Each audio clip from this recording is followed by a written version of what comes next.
ആണും പെണ്ണും തുല്യരല്ല. അല്ല, ആരൊക്കെ എന്തൊക്കെ പറഞ്ഞാലും ഒരിക്കലും ആണും പെണ്ണും തുല്യരല്ല.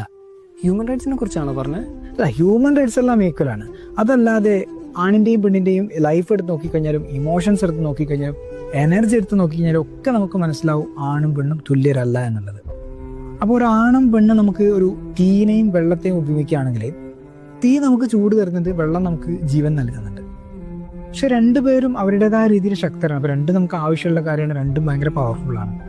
ഇപ്പോൾ ഒരാണ് പലപ്പോഴും സൈലന്റ് ആയിട്ടിരിക്കുന്നത് അത് അവൻ്റെ ഈഗോ, അതായത് അഹങ്കാരമല്ല, മറിച്ച് അവൻ്റെ വേദനകളിൽ നിന്നും അവൻ പ്രോസസ്സ് ചെയ്തുകൊണ്ടിരിക്കുകയാണ്. അതുപോലെ ഒരു പെൺകുട്ടി കൂടുതലായിട്ട് സംസാരിച്ചുകൊണ്ടിരിക്കുന്നുണ്ടെങ്കിൽ അതൊരിക്കലും അവളുടെ ഡ്രാമയല്ല, മറിച്ച് അവളുടെ വേദനകളെ പരിഹരിച്ചുകൊണ്ടിരിക്കുക, ഹീൽ ചെയ്തുകൊണ്ടിരിക്കുകയാണ്. സമൂഹം നിങ്ങൾ തുല്യരാകൂ എന്ന് പറഞ്ഞുകൊണ്ടിരിക്കുന്നുണ്ടെങ്കിലും പ്രകൃതി നമ്മളെ സൃഷ്ടിച്ചിട്ടുള്ളത് ഒരിക്കലും തുല്യരായിട്ടല്ല, മറിച്ച് അനുയോജ്യരായിട്ടാണ് സൃഷ്ടിച്ചിട്ടുള്ളത്. തുല്യരെന്ന് പറഞ്ഞാൽ ഒരേപോലെ നല്ല ഒരിക്കലും അർത്ഥം. സൂര്യനും ചന്ദ്രനും ഒരിക്കലും തുല്യരല്ല, പക്ഷെ സൂര്യനും ചന്ദ്രനും നമ്മുടെ ജീവിതത്തിന് അനിവാര്യമായിട്ടുള്ള കാര്യമല്ലേ. ആണും പെണ്ണും തുല്യരായിരുന്നെങ്കിൽ ഇവിടെ സ്നേഹം മരിക്കുമായിരുന്നു. കാരണം സ്നേഹം ജീവിക്കുന്നത് വ്യത്യാസങ്ങളിലാണ്. പുരുഷന്റെ ആ സ്ട്രെങ്ത്തിൽ ആ ഒരു സുരക്ഷിതത്വം അവൾക്ക് തോന്നുന്നതും സ്ത്രീയുടെ ആ ഒരു വാത്സല്യത്തിൽ അവൻ സമാധാനം കിട്ടുന്നതൊക്കെ അതുകൊണ്ടേ നമ്മളിങ്ങനെ കമ്പാരിങ് അങ്ങോട്ട് ഒഴിവാക്കിയിട്ട് ഒരേപോലെ ആവാനുള്ള ശ്രമങ്ങളൊക്കെ ഉപേക്ഷിച്ചിട്ട് ഒരു ബാലൻസിങ് ഉണ്ടല്ലോ, ആണും പെണ്ണും എന്നുള്ളൊരു ബാലൻസിങ്, അതിനെ സെലിബ്രേറ്റ് ചെയ്യാൻ ശ്രമിക്കുക.